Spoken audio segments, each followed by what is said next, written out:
What is going on, everybody? It's Carl here, and today we are going to be priming the Camaro door. So first thing I got to do, I ran out to Menards and I found some plastic sheeting. I got it down here in a box, and we're going to cover both cars so we don't get any overspray. I turned on the heater on the ceiling just to get some warmer air in here. I was hoping to use my torpedo heater, and then I realized I don't have any kerosene left, so can't do that. So that's my best option, because I gotta get this door primed so I can head to the lake this weekend, because it's Memorial Day weekend. So yeah, so I guess what I'll do is I'll just pop the hood down here for now, make it easier to wrap the plastic sheeting, and we'll get the door cleaned up and the molding cleaned up, and then we'll prime everything at once. So, okay, I got both cars covered. Did a little extra for the for sale parts, but whatever. I got the door taped up. I sanded a little bit more, like the edges and stuff, and it's cleaned now with solvent. Same with the molding. I scuffed it a little bit more, cleaned it, and we're ready to go. So what I'll be spraying is it's called it's by Restoration Shop, Custom Shop Series. Just basic epoxy primer. It's a 1-to-1 mix, so it shouldn't be should be pretty easy to mix up in the cup, or at least pour it in the cup. Yeah, as you can see, it's 1-to-1 mix ratio. And we'll be using the 3M paint gun. Like I said, since these tips work with the Harbor Freight liners, we're gonna roll with it. I wish I knew that earlier, because I would have done a lot more painting and stuff and buying all the supplies from Harbor Freight, but yeah, whatever. But anyways, yeah, we're ready to spray. So hopefully I can maybe mount my phone maybe on the toolbox or something and just let it record, and so at least you can kind of watch me paint. Hopefully my phone doesn't get covered in a lot of overspray, but we got a fresh respirator here, so that's always good to have. And yeah, let's go for it. Let's do it. I got all the primer mixed up. I'm ready to spray. I pretty much filled most of the cup. So yeah, let's get everything hooked up to the airline and let's spray away.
All right, I got one coat on. It looks pretty good.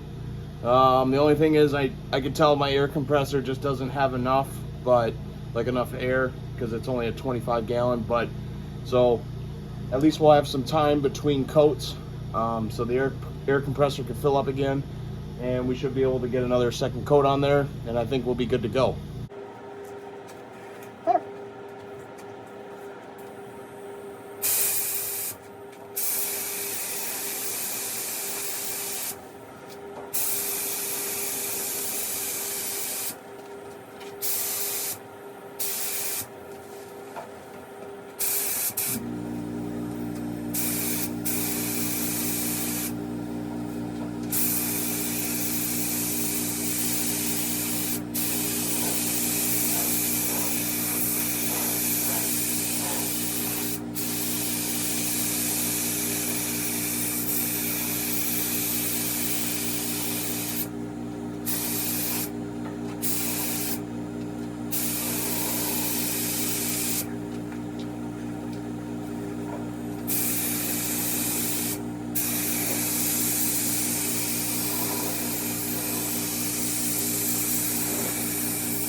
I got 2 happy coats on the lower molding and the door, and it actually looks fairly nice, dude. I'm actually impressed. I mean, look at, I got a dust pile under the car, and I mean, you can see little specks of dirt, but you know, that's, but you know, you would expect to have a lot more dirt in your primer and everything, but no, it looks really good.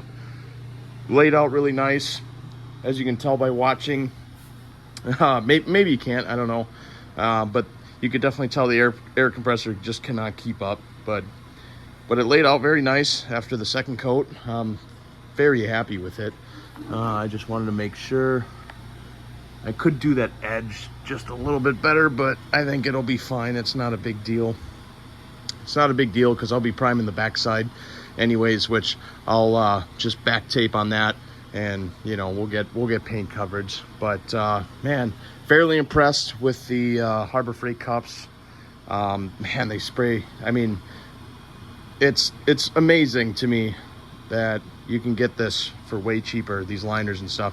I mean, if you bought it right from 3M, it'd be pretty expensive, but fairly impressed. So I'm gonna get the gun cleaned up, and we're pretty much done here. I'm gonna let this dry all weekend, and yeah, man, we're making progress. Thanks for watching, everybody. Please like and subscribe, and I'll see you guys in the next one.